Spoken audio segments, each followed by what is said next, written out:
This is Stephanie, and this is the Mocha Minutes podcast.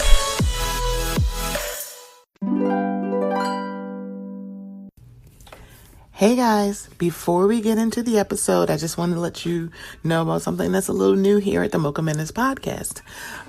We are now participating in Buy Me a Coffee. So if you haven't heard, buymeacoffee.com is a place where you can show some support and some love monetarily to some of your favorite content creators. That includes me.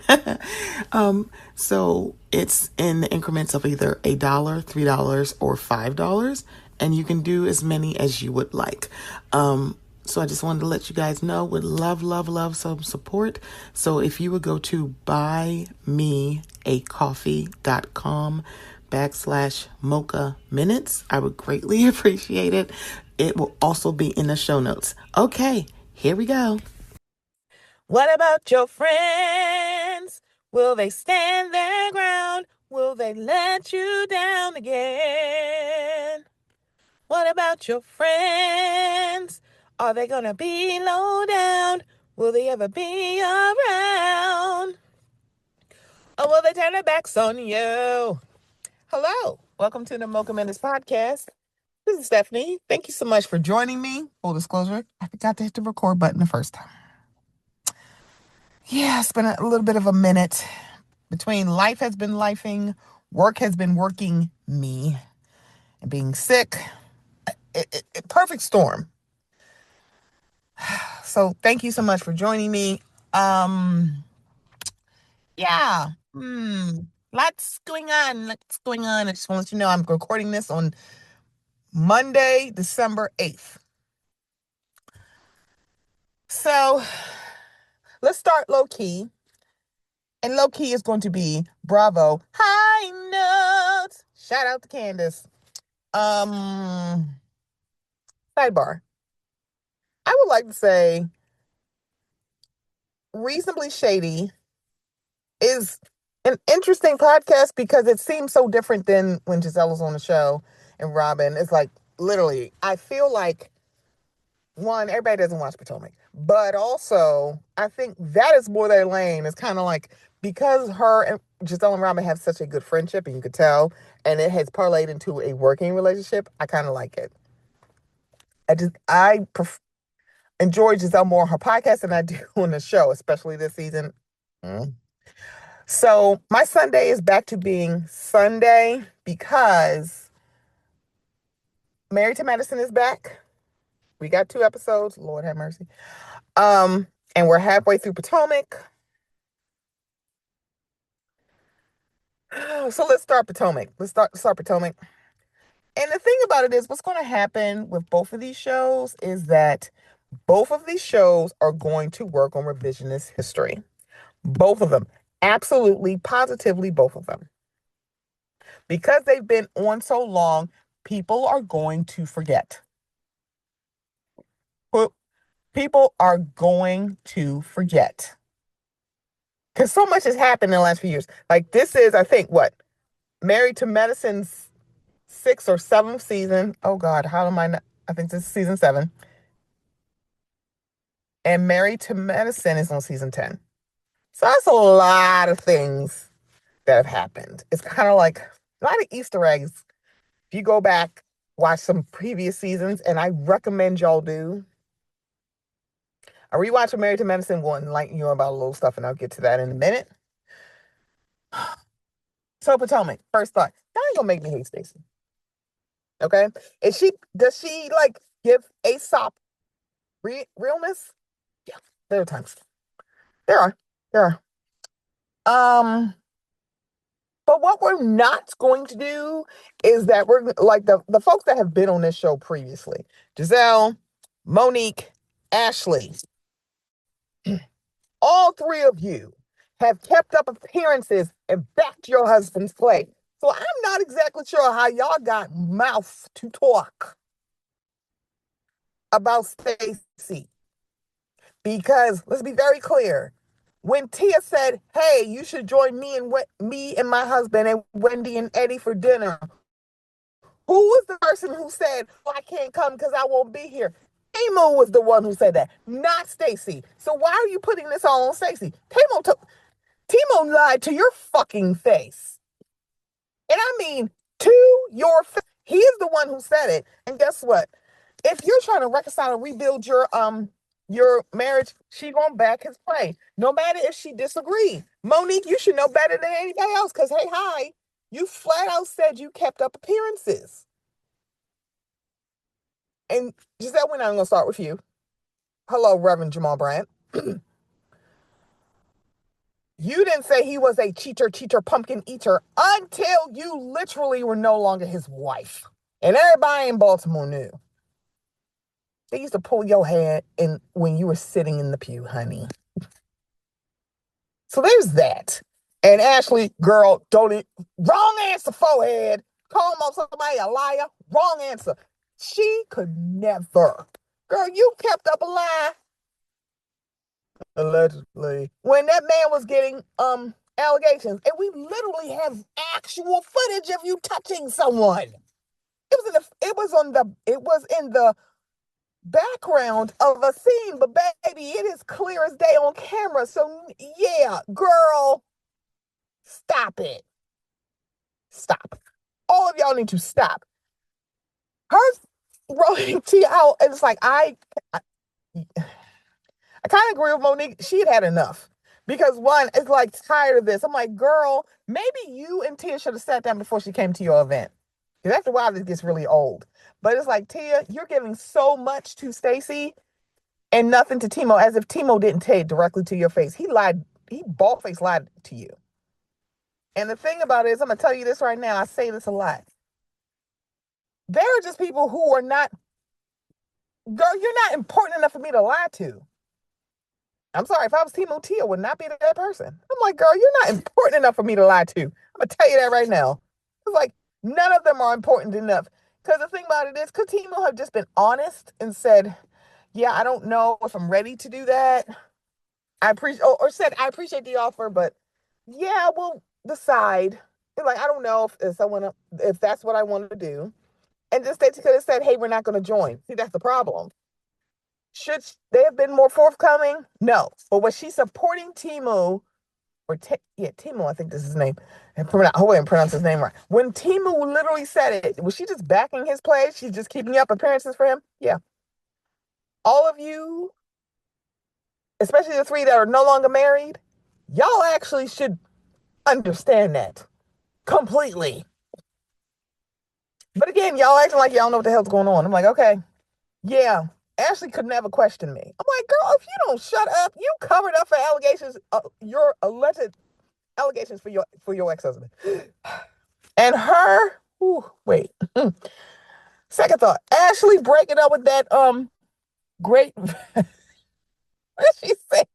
What did she say? Great value Jack that Timu Jack Harlow, because she literally tried to make him a brokey, is supremely hilarious. It's like, ma'am, you're only talking this big money shit because you got this big settlement. Let's be clear.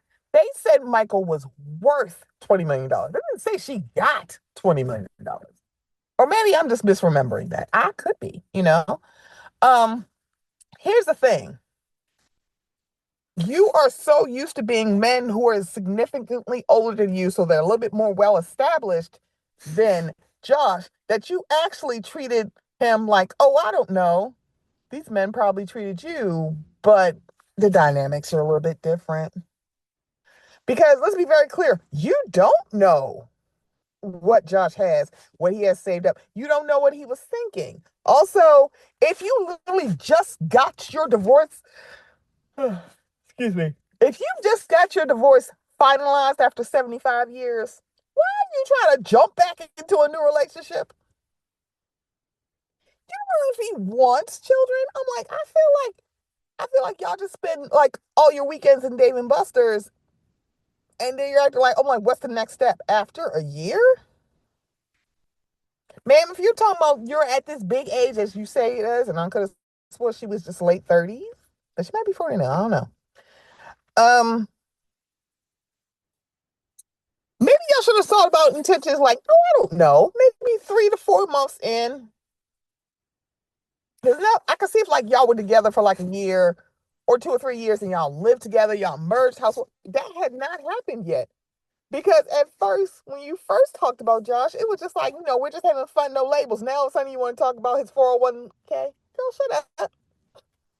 Girl, shut up. Like, shut the hell up.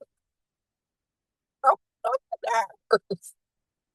Like, to treat him like a brokey and he's so much younger than you, that is laughable for someone who literally all like she kept talking about all the men she was dating, and all of them were older. And you were actually, I don't think Josh is that much younger than you. I think your age gap between you and Josh was a little bit shorter than you and all the men that you were with. Girl, I cannot. And I understand that um that desperation spirit, and you're like, I don't want to end up back in a tent city, or I don't want to be in a situation that my mom is in. Hey, hi, Josh doesn't have a substance abuse problem, so I don't think you're going to have that issue, because it's not just that she got to, like, your mom is working, working every day of the week because he just out earns her. No, that man also has a substance abuse problem. Yeah, that's the other part, and Josh doesn't have that. So it's kind of like, girl, you thought he was cute for the weekend, and now you want a work week relationship. That's super weird, but okay.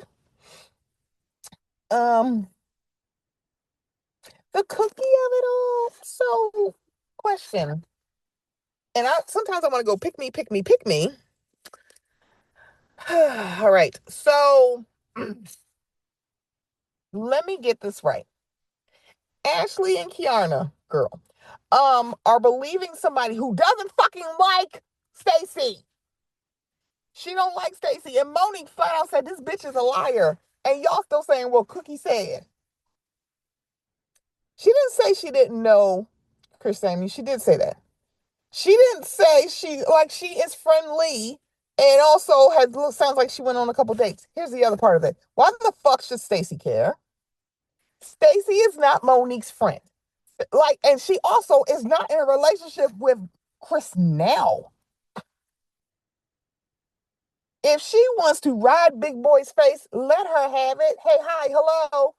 She has not done it recently. And it's like, why? It was like, Ashley, this can't be a storyline, babe. Because it's like, you're making it seem like it would be different if she knew Monique, or she was like, like, you didn't even give her a chance to say that herself. Y'all couldn't wait. Because I just want to say this. This is not Evelyn and Tammy from Basketball Wives. Because Evelyn was in a whole relationship with Kenny Anderson when Tammy was still married to Kenny. This is not the same thing. And I'm like, girl, this is not the same thing. It's not. Going on a date with your ex-husband when he is clearly your ex-husband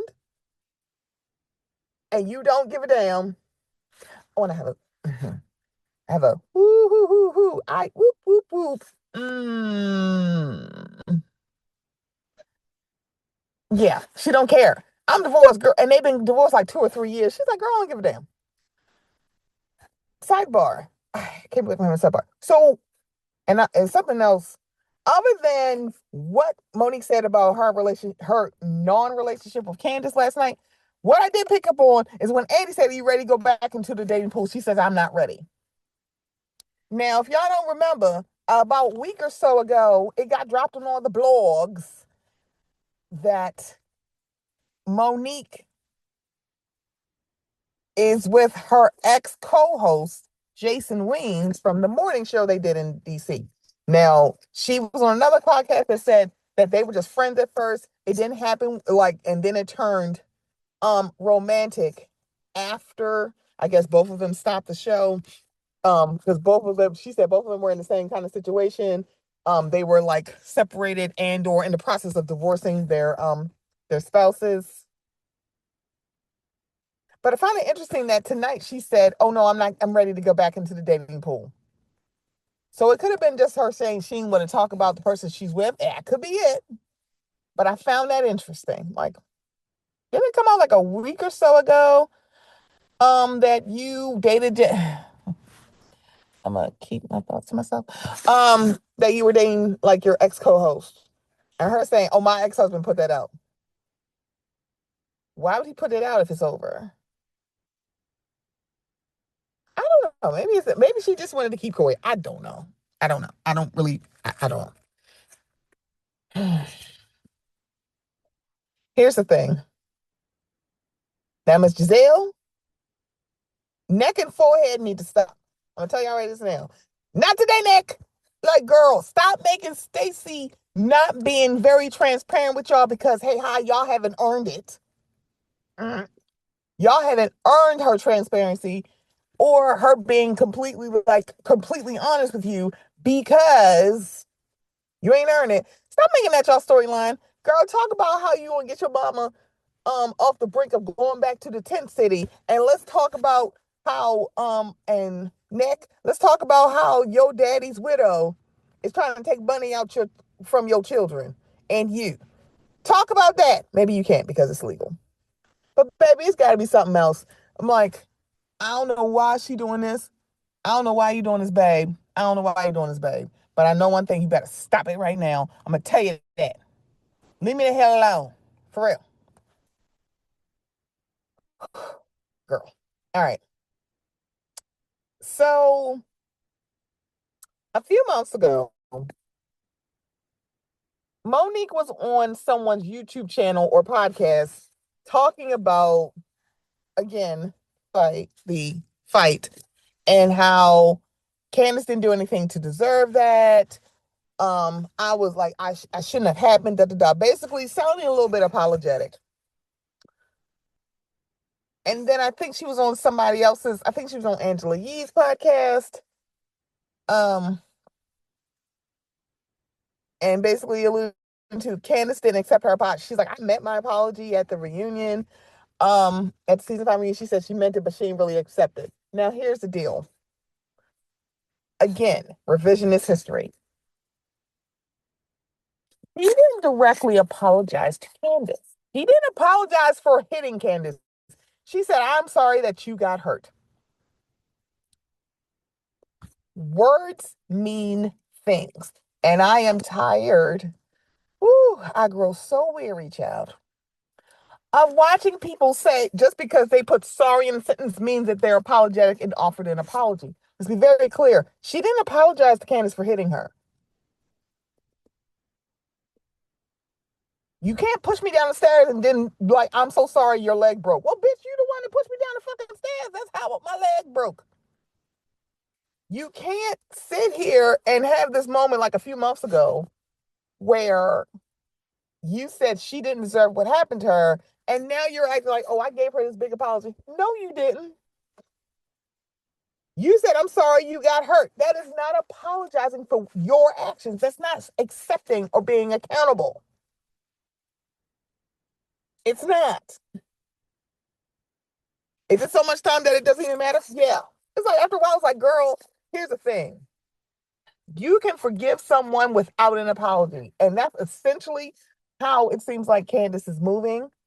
I don't blame her. But also, I don't think Monique blames her either. It's kind of like you go, But the fact that you are now saying you never had a relationship with her, which is weird, and you are able to have a conversation and settle differences with Giselle, who would have had no problem being party to a rumor that your best friend, whose name begins with a G and her name is not Giselle, your best friend was calling around the daggone cast to say, I want to bring this to camera. And because Giselle didn't fucking like Monique, she was like, all right, bet, let's go. And for you to say, we never had a relationship, then why the fuck were you so mad at Candace because she didn't tell you what happened at Andy Cohen's baby shower? Because that's where this came up. But you didn't have a relationship with her, right? Why were you jumping down her throat? Because she invited everybody who attended her wedding to her anniversary party if you had no relationship with her. This is I'm like revisionist history, and she playing games. Also, she said, so on Watch What Happens Live, she said we ain't had no relationship, and then she said on another place we didn't have. Me and Giselle had a basically an off-camera relationship. Just say that we were never friends. We were just coworkers, so it was easier to do it. Be fucking honest. But to say like, yeah, all the stuff she said, it was all on camera. Time out, homie. Time out. Because in season by before said fight, when all the girls were sitting at the table, this was all on camera, and they were like trying to back Ashley and like, don't talk about Ashley and leave her alone and blah blah blah. And then Monique herself brought up your anniversary party. You know how I feel. Da, da, da, da.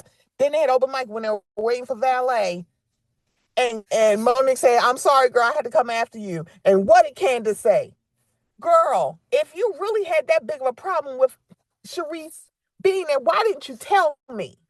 You mean to tell me you literally didn't say anything to her off camera about your issues with Sharice? Because and notice she never said that Candace was lying about that. So basically, you addressed an issue only on camera that never came off, and you got the nerve to say this. This is why I'm like, girl, peep this. Peep, peep, peep. This is why I told people when they looked at Love and Marriage DC and said, this is a totally new Monique. No, it's not. This is the same Monique. The only difference between Love and Marriage DC and Potomac is that Giselle is not on Love and Marriage DC.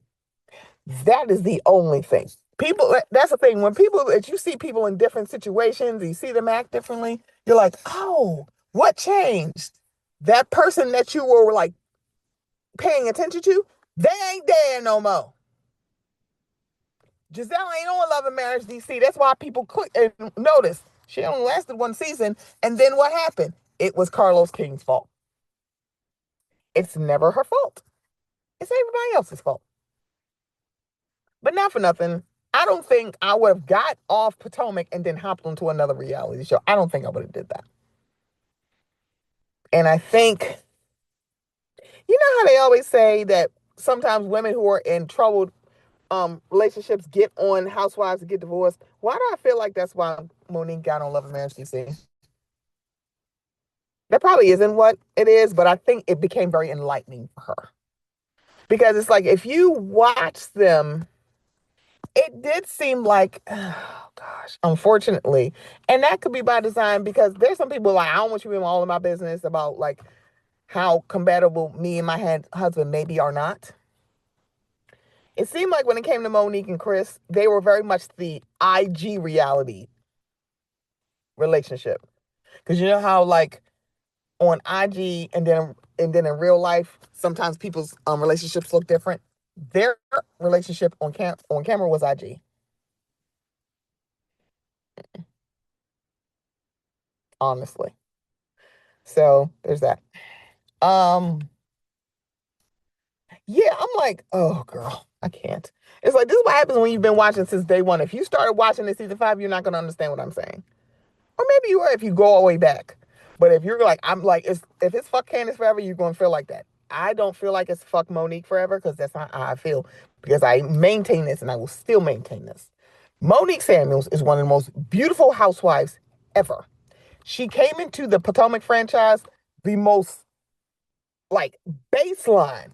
Homegirl upped the glam and fashion grade on Potomac just by walking in the fucking door.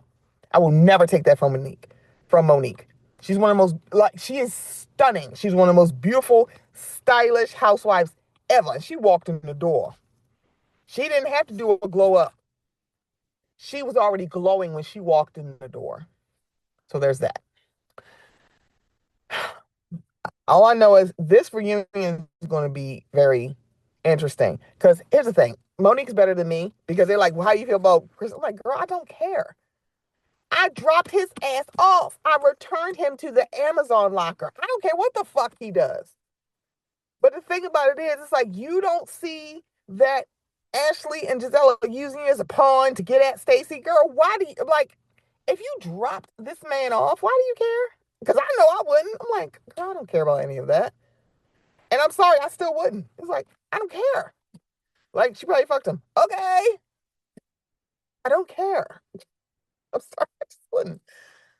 Um, and because I didn't really have any lot of Kiana and Angel this episode. I can't. Oh God, both of them are just like I can see why y'all been friends all this long. But I saw the previews for next episode, and Wendy, Lord Jesus, saying, "Girl, the streets are saying." I'm like, "You are evicted." I said, "Lord have mercy. This is not. This is going to age like milk for Wendy." And shout out to Taria from What Else Is Going On. Homegirl was our the DMV reporter. She was the DMV Bravo reality correspondent because she was there when at the courthouse when Wendy and Happy Eddie was getting I guess this is a hearing. They ain't going to jail. They went back home. Because they were like at first they said they were going to do it like separately and now they're doing it together. So I don't know what just happened, but like okay, but if y'all want to go, if you are on the social medias, go to find Wigo WIGO podcast. You can look it up, Twitter and Threads. I think she did both. Yeah, I'm not calling it X. His his mama named him Twitter, so I'm gonna call him Twitter. That's how I feel. Homegirl got the play by play of what happened. Okay, now catch that. Um, yeah, this is gonna age like milk. And even though I'm like, I don't know if I believe in, because I was very much like, um, when it comes to Wendy and Eddie, I'm like, Your Honor, my client be innocent. Shout out to Phaedra. Um, yeah, I don't know how this is gonna go. I just don't. But woo Chile, Maryland, my God. Yeah, I think that's all I have thoughts I have on Potomac. This is I'm just glad this is halfway through the season. So Married to Medicine. Woo! Shout out to Brandon, Bishop Good, isn't he? Um, he's always contended that Potomac is two sides of wrong. Let me tell you something. You know who else is that? But they're better at it? Married to Medicine. Now, it's only been 2 episodes, and I'm like, my God, today. So if you are on the social media and you follow the ladies, I follow closely Quad. You see them all out together doing promo together. So hopefully they work out whatever issues. Let me tell you about that screaming lady. That's scream on with yell. Okay, scream on with yell. She is hilarious because if y'all think, oh my gosh, she's still feuding with Quad, let me tell y'all something. How many seasons did she feud with Toya with her raggedy broke ass? So I think about it, I scream laughing with your raggedy broke ass. I'm like, oop. When I tell you, Toya was like a top. Girl, she spun so quick. The fuck did you just say? So for them to literally say, you want to get down on Quads or get on back her, mentor her finances, please do that to Toya. Her and Toya do the same thing. Toya, don't play with me. Because you was mad at, let's see. Oh, Scream On, Contessa, that other lady that used to be her friend. I'm like, I can't remember. Heavenly girl, bring up her finances. So, Toya, you could say, oh, don't bring up Carl's finances. And may have also been Jackie. But it's like, yeah, all of y'all do that shit, except for the people who are like very wealthy because they whisper, Dr. Jackie. That don't bother her. But Toya, you can't sit in that seat of judgment with with Quad when baby you do the same thing. Oh, girl, you don't fuck with that either with your raggedy broke ass. Okay? How many seasons did she beat for Toya?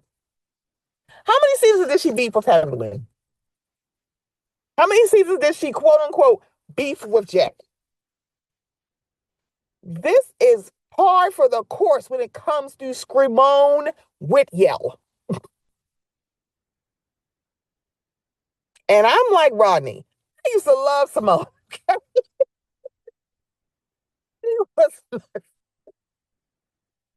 Like I used to love Simone. She's silly. But here's the deal. Her See, that's the thing. Simone can dish it, but she can't take it. So here's the deal. You can crack jokes, but Quad can't. Also, because she is saying, oh, this is because she called me a traitor. No, she said you will be good for traitors. Let's be very clear. If you're saying you're good for traitors, that don't mean that you're a traitor. You could be a very good faithful, but I don't think she made that distinction. Because some of the people on traitors, I'm like, why the hell would they be on traitors? Honestly, Robin and Candace makes sense. Like Robin is a faithful. I'm like, I don't think and I don't know if I'm gonna be watching this season because that like Remy is on this season and I'm good on him, right? I'm like, let me know when he off and then I'll start watching. And I ain't going back to watch his episodes either. Just let me know when he off. If y'all don't vote him off day one, I'm like, I don't know what to say. Because Remy need to come off that episode. I'm like, yeah. See, y'all had me until you said Remy was on the show. Sorry. If you don't know who I'm talking about with Remy, I'm talking about Michael Rep. Yeah, let me know when he off the show and then I'll watch. Hopefully he don't make it to the old season. That means I ain't watching it at all. That's the thing. You could be a faithful. Being on traitors don't mean that you're a traitor. But the thing about it is, he was like, oh, I was just shading you because you shaded me. So then y'all should be equal. Why are you making this an issue? Also, if I ain't talk to your ass and you don't say nothing until her actual birthday, say, oh, happy birthday, I'm like, well, you know what? I'm having it like, and the thing about it, she had just said, hey, why don't you stop through? Mind you, stop through. You said 2 hours before the party started. Like, your ass gonna show up on time. You could have showed up like literally 4 or 5 hours later. She'd have been fine. You could have came the last hour of the party, bitch. It's like, you were making it seem like, it's 2 hours before the, how dare she? I'm like, because she ain't talked to your ass. I'm sorry, were y'all talking before that? No, Simone didn't say that. But then it's like, girl, here's the thing. I am sorry. I agree with Dr. Jackie. She's like, I don't think it would have mattered when she invited you. Wouldn't have came. And she's saying that's not true. I don't believe Simone. I don't. I don't believe her or her chipmunk cheats. I am so sorry. Screamone Whit is lying to me. And if your buddy who's known you for about 30 years is asking that question, girl, I don't believe you. Because why would Jackie ask that question if she ain't know you?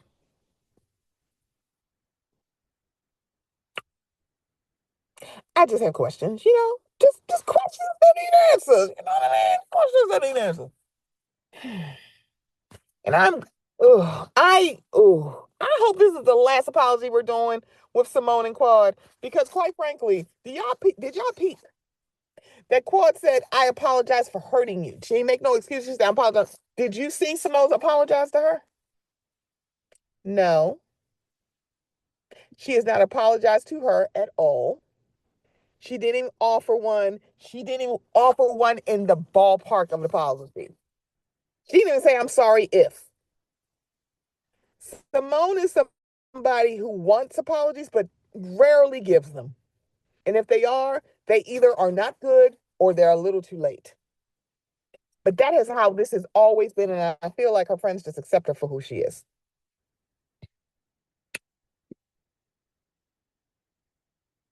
Toya and Heavenly.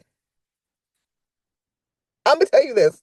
Now, I think Heavenly is great for the show. I think I'm going to enjoy her being friend of. I am. I really am.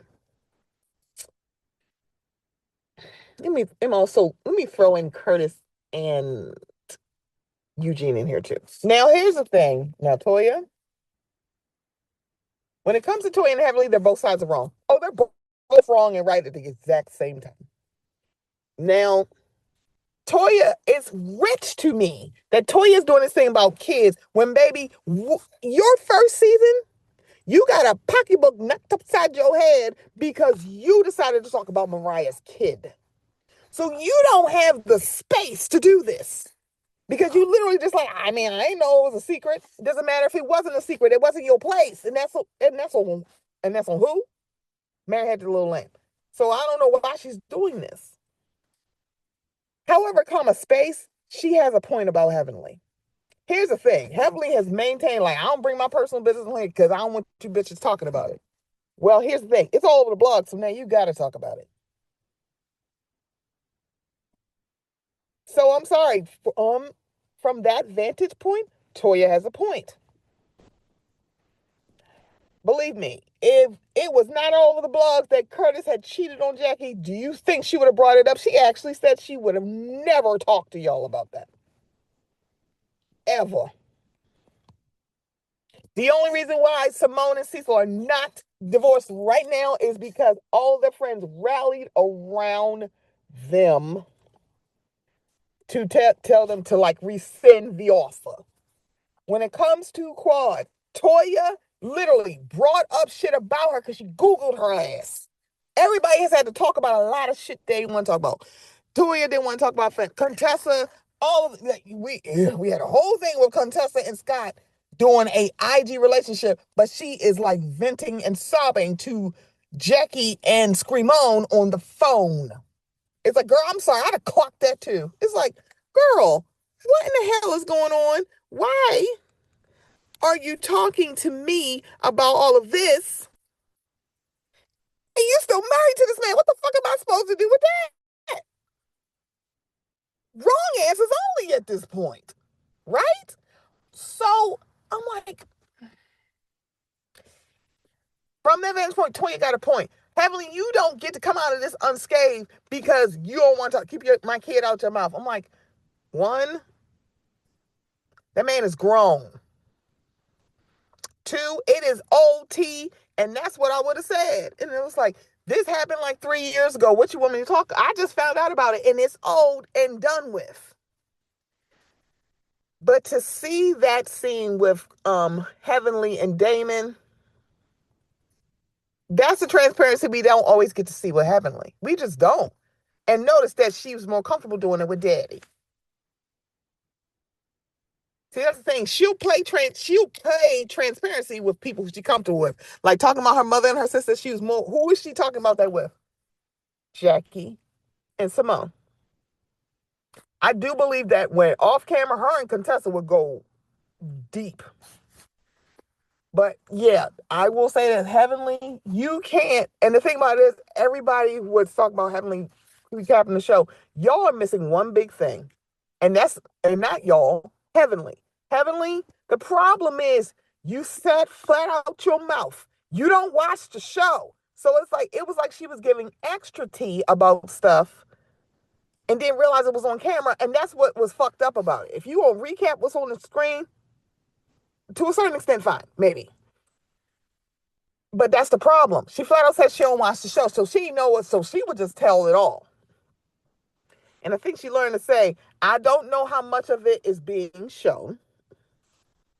But again, she should have never did that. And hey, hi. Contessa and Quad, I think Quad kind of picked up what Jackie was putting down. Contessa should have did what Jackie did. Jackie she cleared, and you can't even tell me. I know she cleared Heavenly off camera. Notice she don't talk about that. She don't talk about Curtis. She don't talk about Curtis at all. She stopped because Jackie stopped her.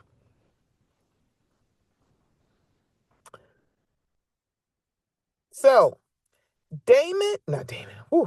Eugene and Curtis. Now, Eugene had a point. You need to just back up your wife. You need to be in her corner. Rubber stamping and being in her corner are two separate things. And I think what Curtis heard was you're rubber stamping her. You can still be supportive and know that she is wrong and then say something to her and was like, now you know.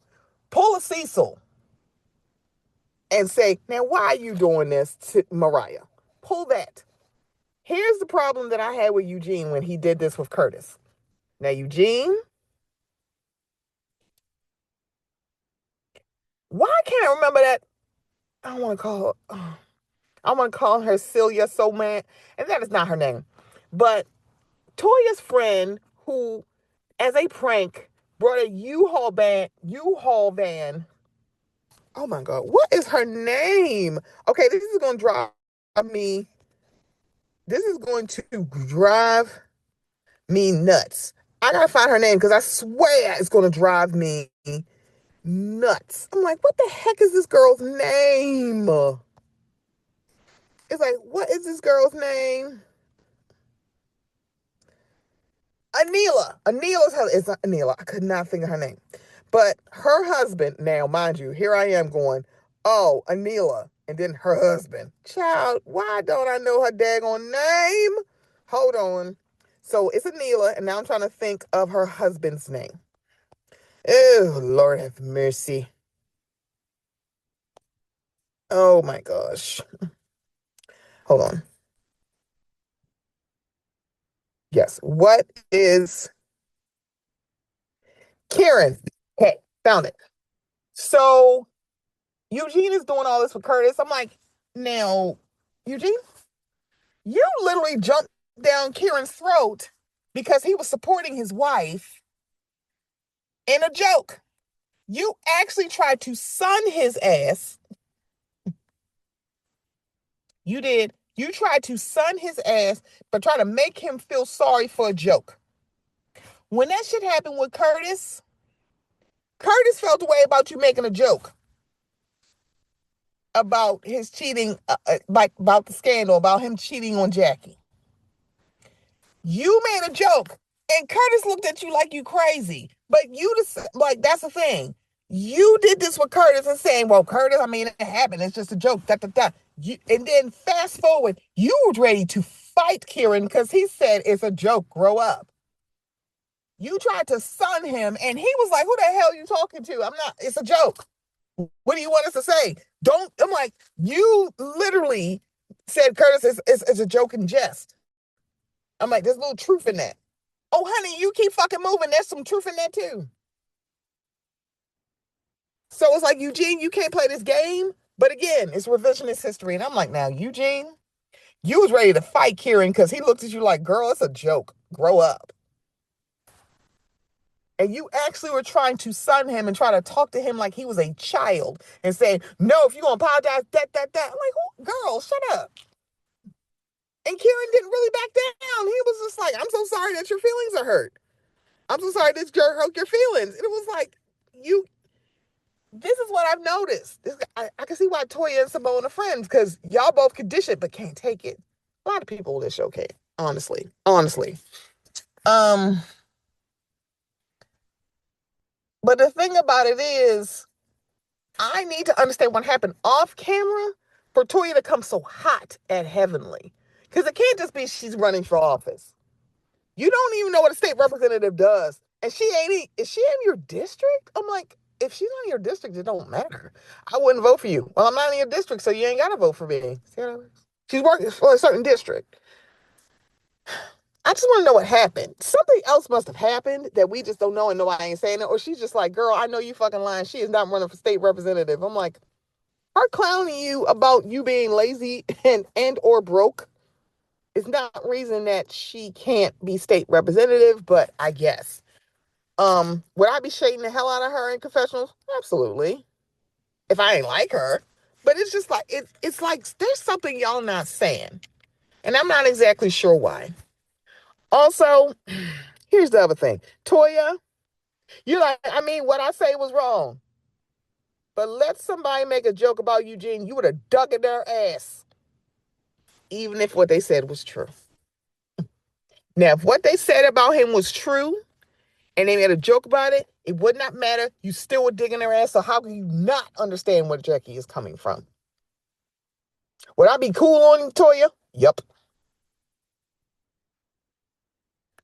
The thing about it is, I'm like, I don't really think that Toya and Jackie are friends, so I wouldn't really care. I'm like, she not a motherfucking factor. Honestly. It's like, I guess, but I'm like, yeah. I would say what I said and keep it moving. And it's like, Toya, you think it's okay for you to make these like basically say I'm like ain't the only person he touched. It's like, what are you trying to say? But also, how none of y'all understanding how Jackie feel right now? Simone, you really dug in Heavenly's ass because she let it know that he ain't had no job. You were mad about that shit. You're like, how dare you say that about my husband? Y'all understand the concept of where Jackie is coming from, but yeah, y'all don't keep the same energy and it's super weird. But again, it's a revisionist history. Hmm. Yeah, a lot of thoughts. I have not watched the premiere of Beverly Hills. I've seen the comments, and I'm just like, for y'all not really want to talk to y'all, so y'all sure kept her name in y'all, her name in y'all mouths in this episode, it seems. And y'all actually say, I don't understand. It's like, oh, girl, shut up. The only person that probably can say they don't understand why Garcelle is not talking to us is honestly Rachel Zoe and probably Kathy Hilton. Y'all actually acting like y'all don't understand is super weird. Especially when y'all come through multiple reunions with Garcelle. How dare you sit here and act like y'all don't know what the fuck is going on? And then had the nerve to say, I think y'all friendship was more of a alliance. Dorita, I know you fucking lying right now. Hello, Fox Force 5. Y'all trauma bonded because of Lisa Vanderpump. Get the fuck out of my face. Nobody should know what an alliance friendship is more than anybody who is in Fox Force 5. I know y'all fucking lying. Don't do this. Don't. It's like, don't. I haven't watched it yet.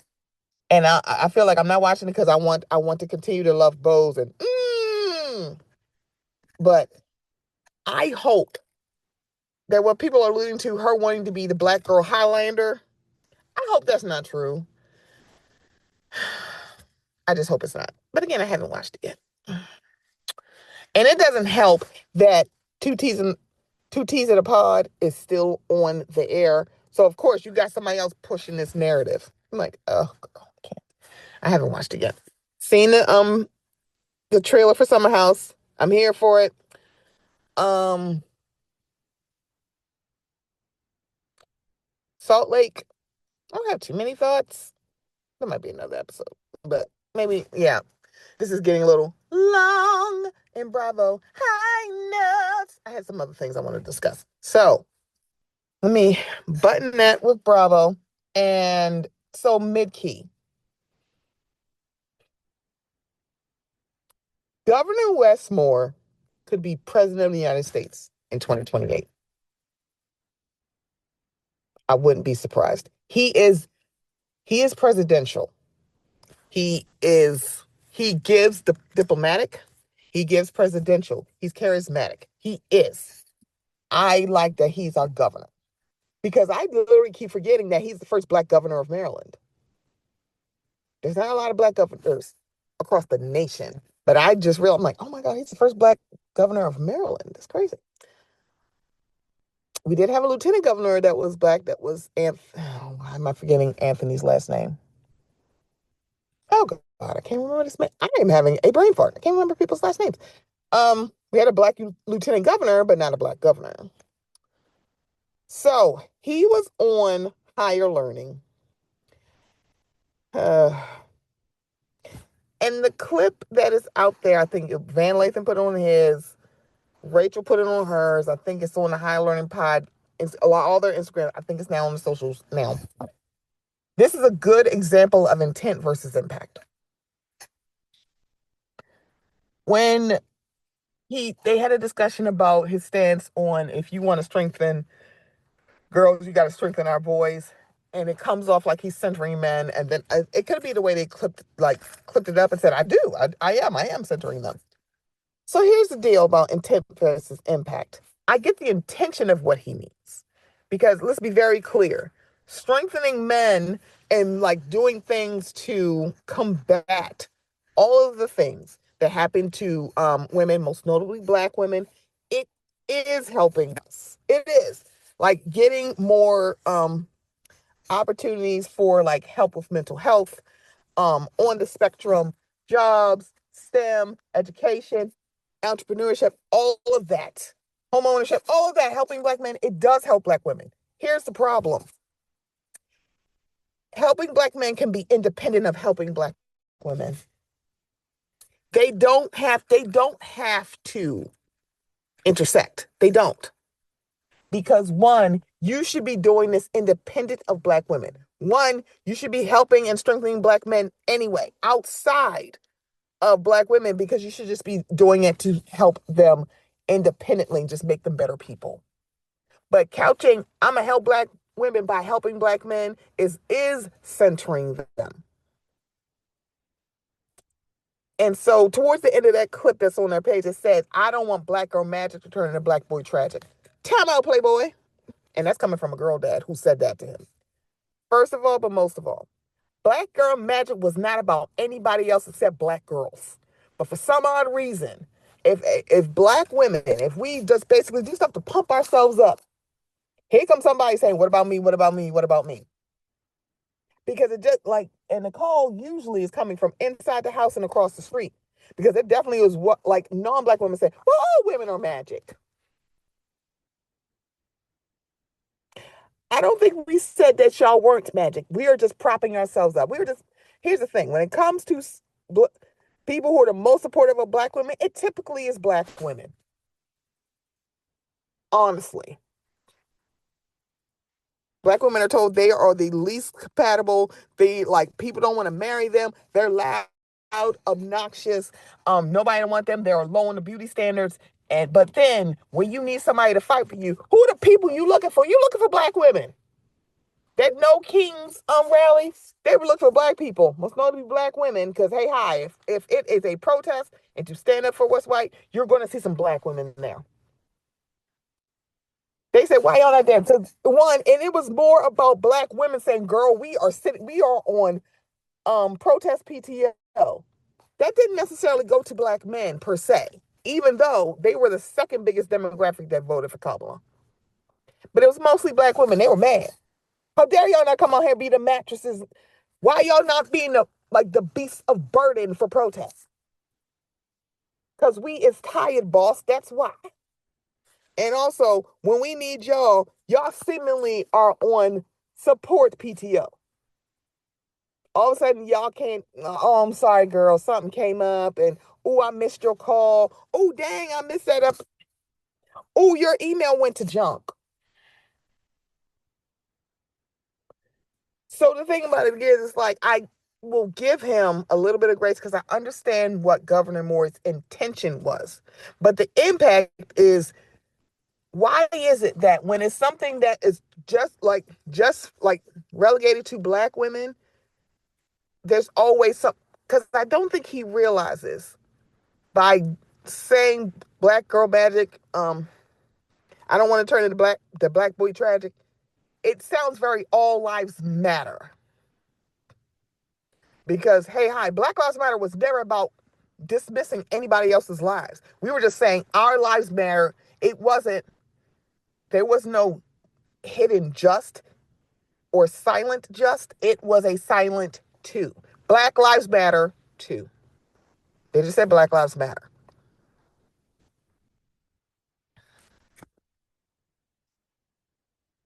So it's like, and I'm glad Van said, there's going to be some women screaming at the phone like, why are you centering men? Because the thing about it is like, the intention, I get it. Because essentially it is. It's kind of like, that does help women on the back end. But hey, hi, you could just do something for black women.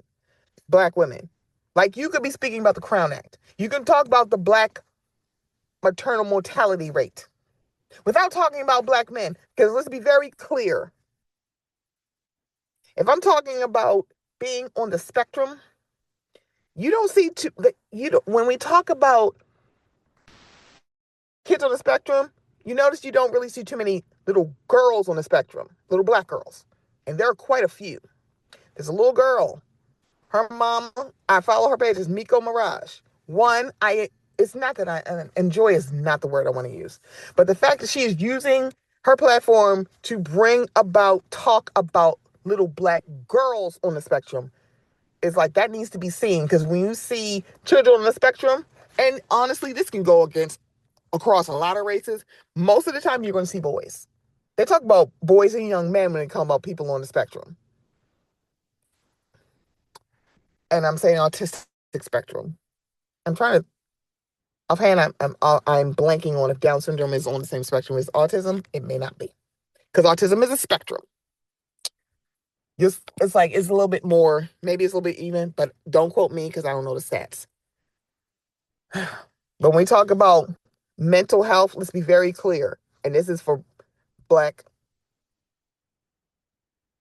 he, she, and they, our children get either misdiagnosed or undiagnosed. And then they reach adulthood and they're undiagnosed or misdiagnosed because our kids are just labeled as bad. They're not considered to be on a spectrum.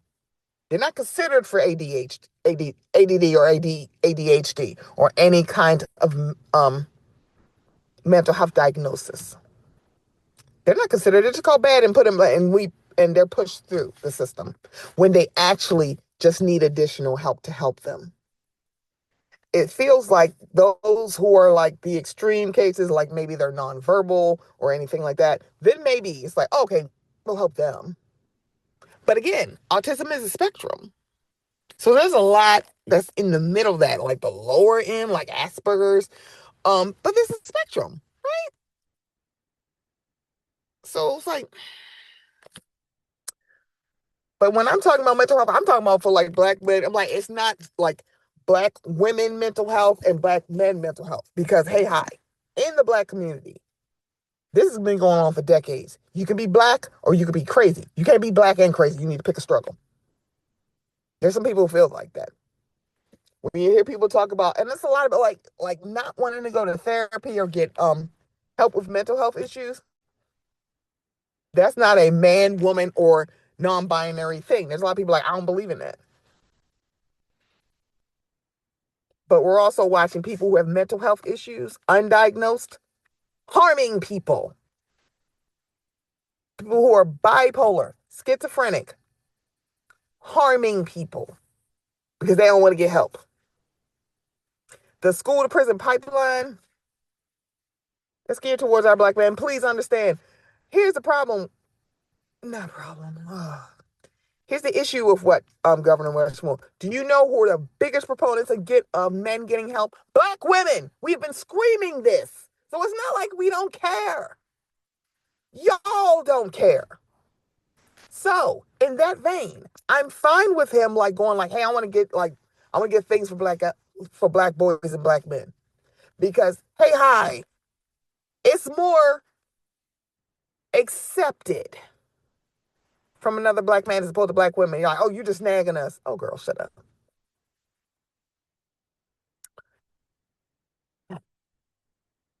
Now, so my last thing, I guess. All right. And let me just preface this. I'm grading on a curve because he is fine. Okay. I'm grading on a curve because I like him looking at his pretty face. Okay. I'm also grading on a curve because I understand nuance. So the college football championship that has come out on who is in. And if you, and mind you, I don't really watch college football. One, there's a lot. There's like, I think there's 4 major conferences, and there are schools that are not in conferences. Notre Dame, historically, most notably, is not in a conference. It's not. They're not. The school's never been in a conference. But if you've been paying attention to their record, they have lost. They only lost the first 2 games of their season. I didn't realize college football was only 12 games for the season, which is interesting. I don't know why I thought it was more games. I don't know. Maybe I was thinking of bowl games. Maybe I was considering that. But it seems like bowl games are after the season is done. I don't know. But after those 2 losses, they have been undefeated since the end of the game. And they have been like, it's been crazy scores. Like, it's not like they just win it. They were trampling other people. It's like, girl, what the heck? But it's like you look at, okay, so all right. So Notre Dame's record, I have to. Okay, let's talk about their record. Hold on.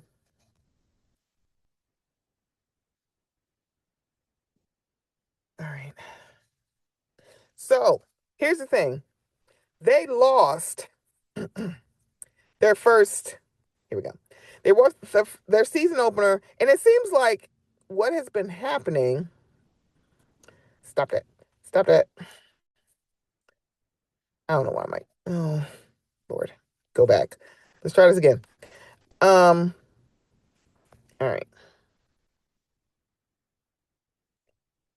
All right, hold on. Maybe I need to do this. Sorry, I was trying to pull this up and I don't know why. Things are just acting crazy. All right. Now, their first two games, their season started August 31st. Okay. So their season opened, they played Miami. They lost by 3 points. So 27-24, that was the score.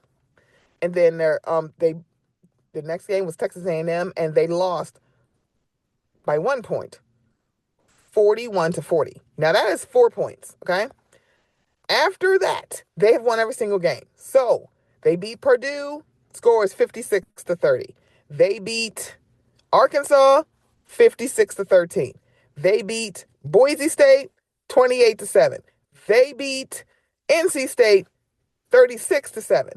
They they beat USC 34-24. They beat Boston College 25-10.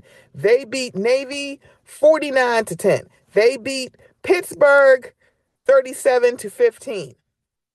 They beat Syracuse 70-7. And then at their last game, they beat Stanford 49-20. Now, all of that are the same. They lost by 3 points in the season opener, 1 point the second game, and all the other games, they literally mollywopped them in double-digit wins. And every week, the CFP standings had them projected to be, they were number 10 in the country. So it's like, and it's 12 slots. So essentially, the CFP committee was love bombing Notre Dame the entire season, saying, giving them hope. And then yesterday, they came up and they gave the 12th spot to Miami and said it came down to head to head. They lost to Miami in the opener.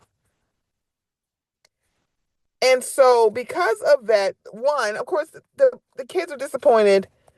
The coaching staff, the school is disappointed. They have, honestly, I'm going to tell you this right now. I've seen a few of their games. I haven't watched whole games, but I've seen a few of the clips of Jeremiah Love. When I tell you that boy going first, I know this is probably last season. He's probably going to the draft next year. He's getting drafted high. He is projected to win. He's probably going to win the Heisman or at least be a finalist. But that boy can play. That boy is top tier running back. Okay? First, I'm telling you, first round, he out. Ravens pick him up. But probably he ain't going to be available by the time. But I would love Jeremiah Love on the Ravens. Honestly, that boy can ball. Okay. So y'all love bombed them the whole season. I'm gonna say that right now. And so they decided to pull their name from contention for the upcoming bowl games. Their season is over. They pulled their contention for bowl games. They said we're not gonna pay in any bowls. And a lot of people are saying like that is cowardly. You should just play. Y'all picked up your ball and went home. I'm like, according to y'all, everybody said, well, if you were in a conference, y'all wouldn't have this problem. Now, here's my question. Y'all are saying that, but if you look at a lot of the people that they played unranked teams. So for me, the CFP championships are very confusing because I'm like, if it's 4 different conferences, how are y'all doing this? It's like, I don't understand this because they're not in a conference. So it's not like they're like the Rose Bowl and all this. They don't play in that stuff because they're not in the conference. So people are like, what? You're not going to play in the Pop-Tart Bowl? Girl, shut up. What? You're not going to play in the Cheez-It Bowl? Girl, fuck you. What is this? Like, what is the Cheez-It Bowl? Like, be fucking for real. But it sounds like people are disappointed because, one, they've been playing lights out since early September. Essentially what they did last year, and they made it to the college championship last year. Essentially, I think they lost maybe the first 3 last year, first 2. I don't know what it is about in the last couple of seasons. They've lost the first game or 2, and then all of a sudden, bam, they're like, up. It's kind of like watching somebody learning to ride a bike. They've been wobbly the first couple of days. They're like, all right, now we got the pedal. I can understand. That's how it looks to me. And I don't watch the games that hard. I would love to have this conversation with Cole Sports because Here's the deal. Them pulling the name for bowl game, I understand both sides. I can understand why people are like, now why are you not going to be in the bowl? That's more, like for the seniors who are leaving, that's more time for them to play. They still got to prep for that. Um, but again, if you've been, so I get that. It's like, oh man, you should still play anyway. There, I guess I would somewhat agree more if their season wasn't done. If their season wasn't done, I'd be like, girl, please, you got 3 more games. Like, that's like finding out you're not in contention. Like, if they weren't in contention for the college championships, like maybe like week 9, and they stopped playing, I'm like, okay, like, no, finish out the season, what y'all doing? But they technically finished their season, and they were literally love bombed. And then they got ghosted. And their thing is like, well, and then a lot of people say, you should join a conference. And then they said, I'm not going to play in the bowl games. People are like, what the hell is going on? Why would y'all do that? Here's the thing. The adults in the room, so that's the AD, who I've seen doing a lot more promo. You haven't really seen Marcus Freeman yet. The adults can bear this. They don't have to blame the players, because I have a feeling that some of them are like, I wasn't going to play in the bowl game anyway, even if we were. You want to know why? Do you know there have been, like, the thing about it is, individual players saying, I'm not going to play in this bowl game, that happens a lot. Also, Notre Dame wasn't the only team who pulled their name for the bowl game. They're just the one that is like, it's a big flashlight on, because people are like, they definitely were snubbed, because they were. It made no sense. Also, but again, I can understand why people were like, come on, man. I'm like, it's still that choice. I have a feeling that the team took it to a vote, and they voted they didn't want to do it. It's their next step. They don't have to like perform for y'all. I'm gonna tell you that right now. They ain't got to perform for y'all. They not here. They didn't just come here to dance for y'all. Okay? They decided not to take the gig. It happens all the time. I don't even watch college football like that, and I know that. It happens a lot. And they also weren't the only teams. So here's the other thing.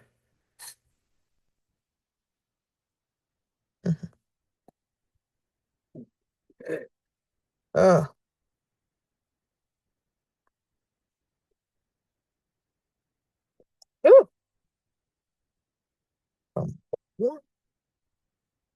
mm. Notre Dame is the one. So here's the thing. They weren't the only ones that turned down bowl games. So it was just Notre Dame, Kansas State, Iowa State, Baylor, Florida State, Auburn, UCF, Rutgers, Kansas, and Temple.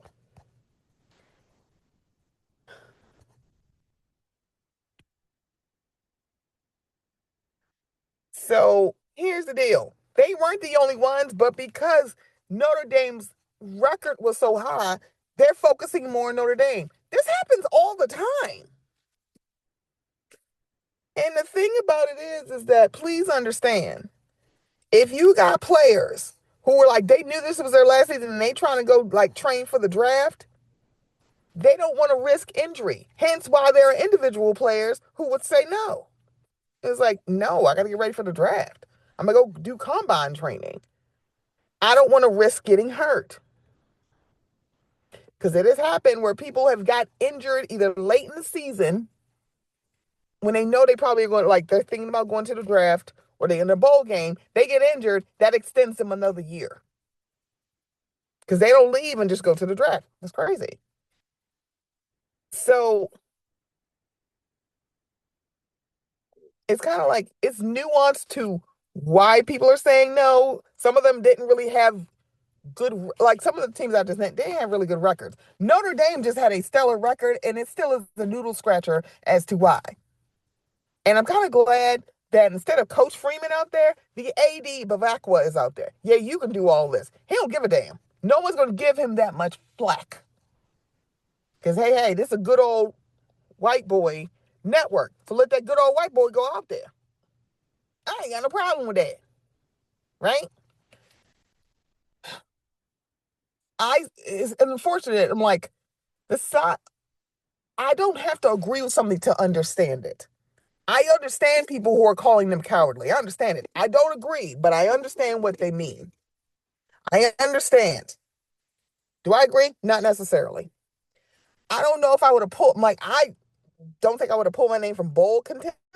I don't think I would have. But the thing about it is, if these bowl games are really big games for conferences and they're not in the conference, why the fuck would you want them there? You didn't want them in the college championship. Why you want them in the bowl game?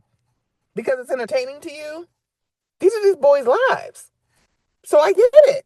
I really do. I get it. I get it. I get it totally.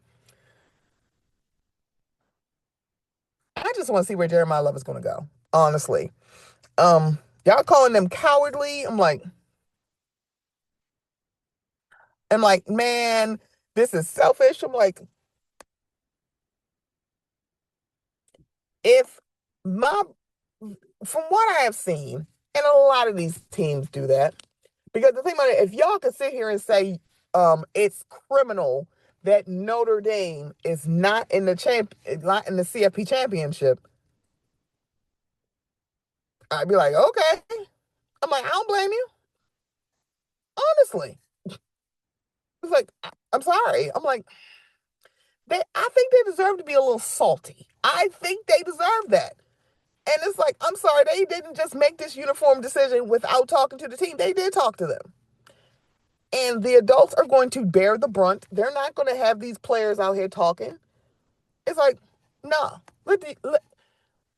they are not kids, but let the adults. And the AD can go out there and fight out. He can come out here windmilling. Go right ahead. They ain't going to swing at him too hard. Y'all going to say what y'all said, but you ain't going to say it to their face. But I will say, on the social media, I've seen more people saying that they disagree with Notre Dame, but there were people who said, I don't blame them. It feels weird to say I'm in the middle, but I kind of am. It's like, no, I can understand both stances when it comes to this thing about Notre Dame because of how well they played. It made no sense. Here's my other thing, and I'm like, maybe someone can explain it. Everybody's like, well, if you were in a conference, you would have a slot. What? So basically, if they were in a conference, Alabama wouldn't be there. Is that what y'all? I just want to know if that's what y'all are saying. So if they were in a conference, somebody else who had a worse record than them in that conference, they would have kicked them out. Here's the thing. They got to the CFP last year without a conference. So that can't be it. But if y'all are trying to sit here and act like y'all ain't love bomb them for like 10 weeks, I have a vineyard in California to sell you. Y'all did kind of pump their head up. All of a sudden they jumped up, Miami jumped up 2 spots and y'all kicked them out. That don't make no sense. It don't. You can't tell them like, hey, you not in here because you ain't joined a conference, and then telling them like, oh, but we still don't make money and want you to play in the bowl game. No, son, I'm good.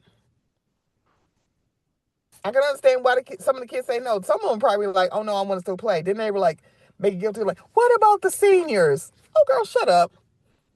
If you really cared about those kids, then you should have put Notre Dame in, and that's on period. You can't have them projected as 10 every single week, and then when the rubber meets the road, you ain't putting them in.